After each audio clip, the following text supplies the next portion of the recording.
will jump now into how we have adapted specifically in this pandemic. So back in March, we were thinking, okay, how can we support teachers, students, and parents right now? And ultimately, we landed on conducting our very own 8 weeks of STEAM coding series and our very own summer camp. And so when we did this, it was all about engagement, which I'm sure was on the top of your mind as well when you were virtually teaching. You know, how can we engage kids through the screen? You know, what are we going to be doing? Do they need to have the same blocks? Can they kind of build the code in the app and in the software themselves? And so we landed on adapting not only content for distance learning, but also we advocated for some new products for distance learning. So I'm quickly going to go over the adapted content. I do notice my screen is flashing, so I apologize for that. It's kind of a strobe effect. Sometimes it gets a little glitchy, so I apologize.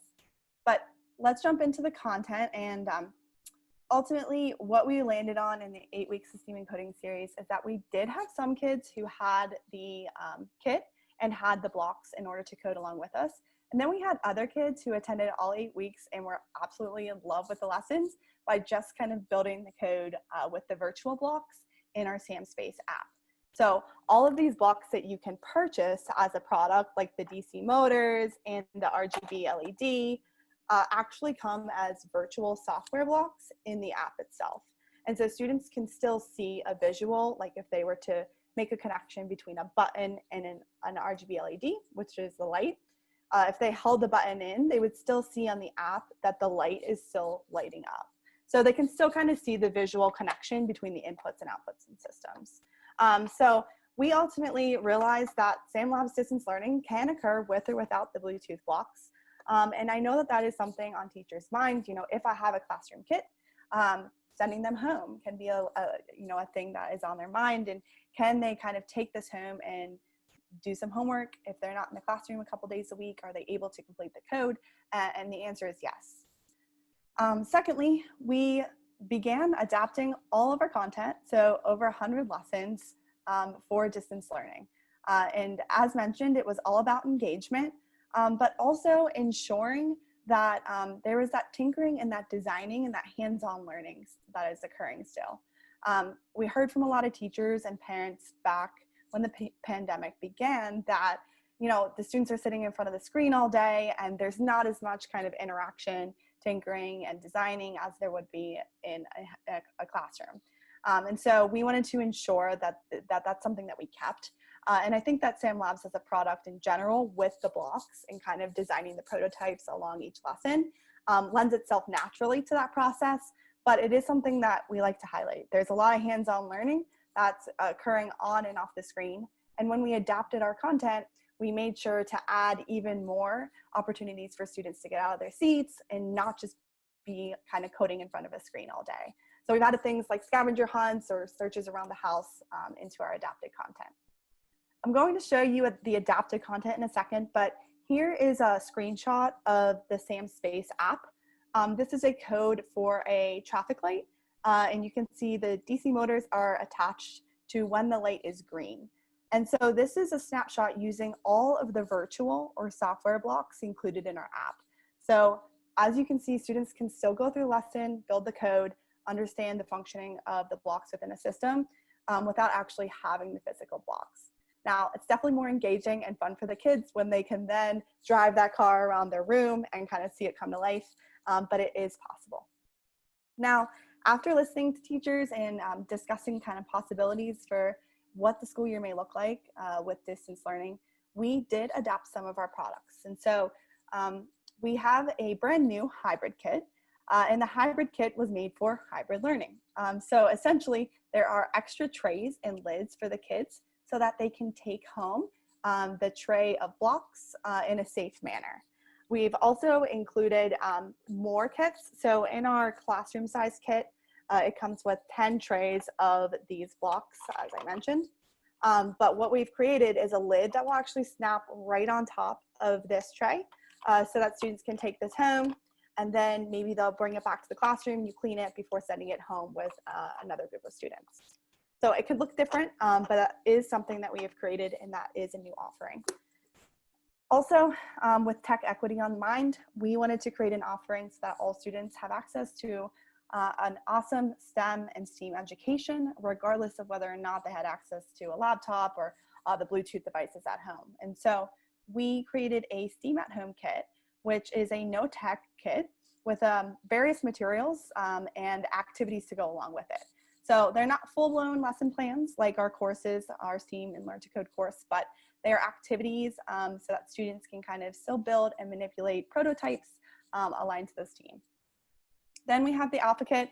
This is actually what I've been holding up.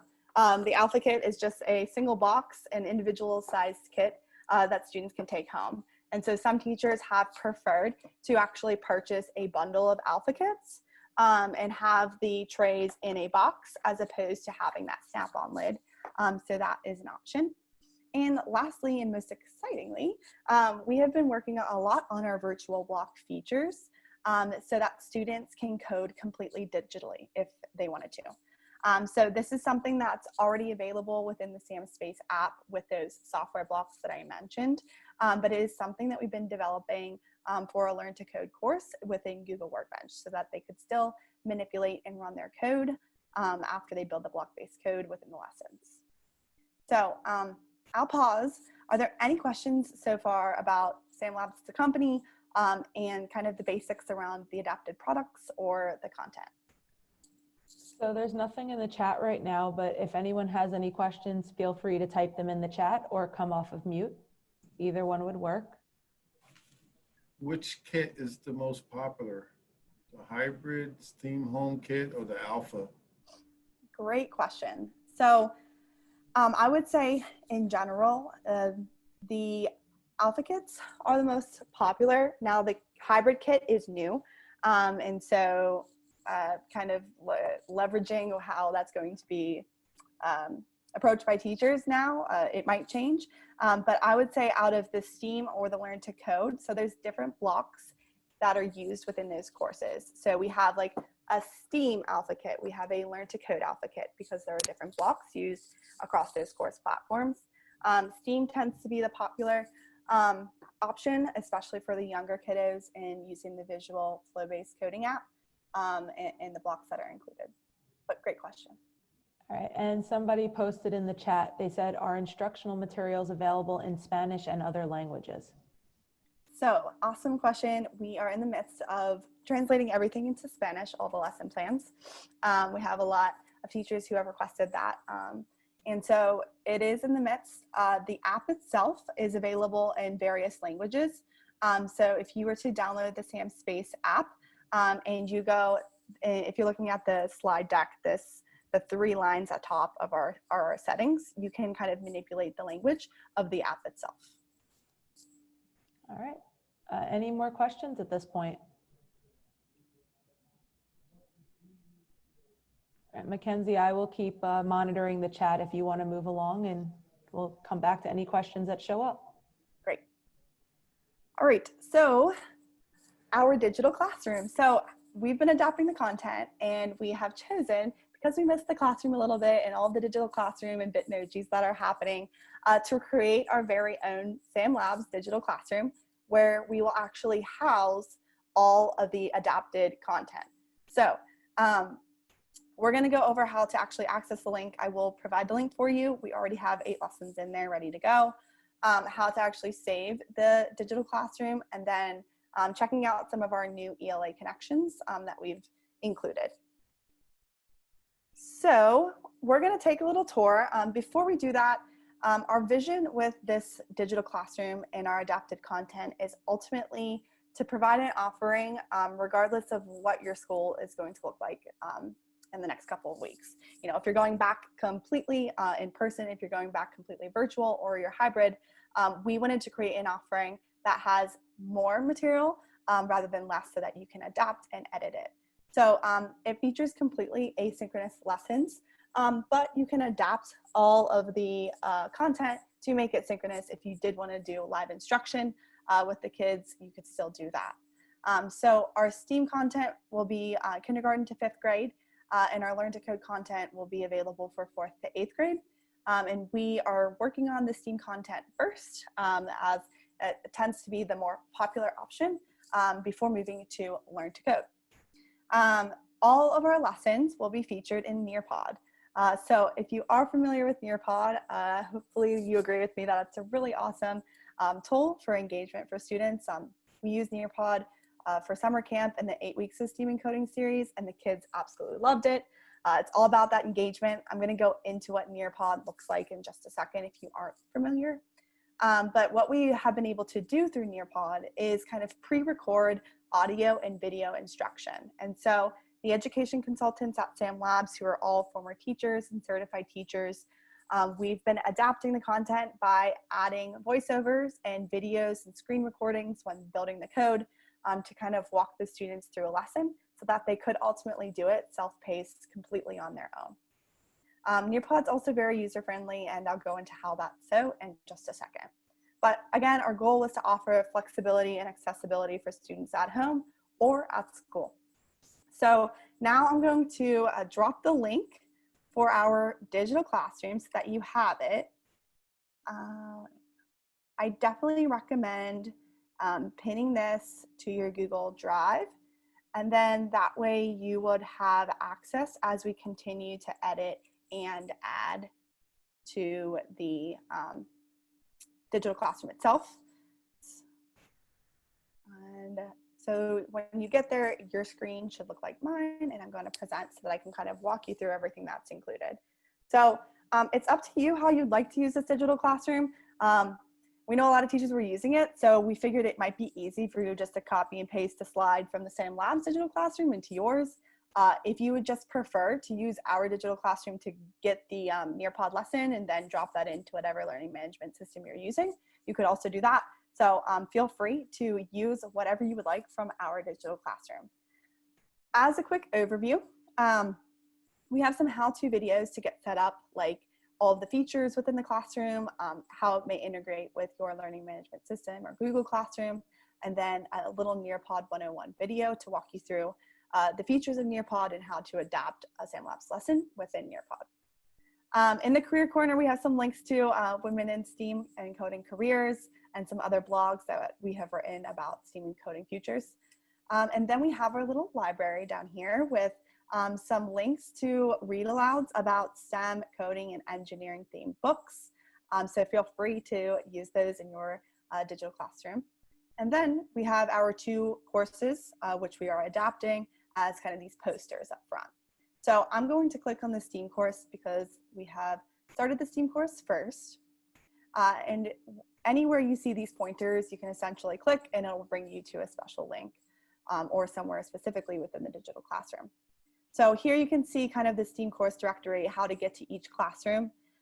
Now we have officially released our kindergarten to 5th grade starter lessons. So that's 8 lessons.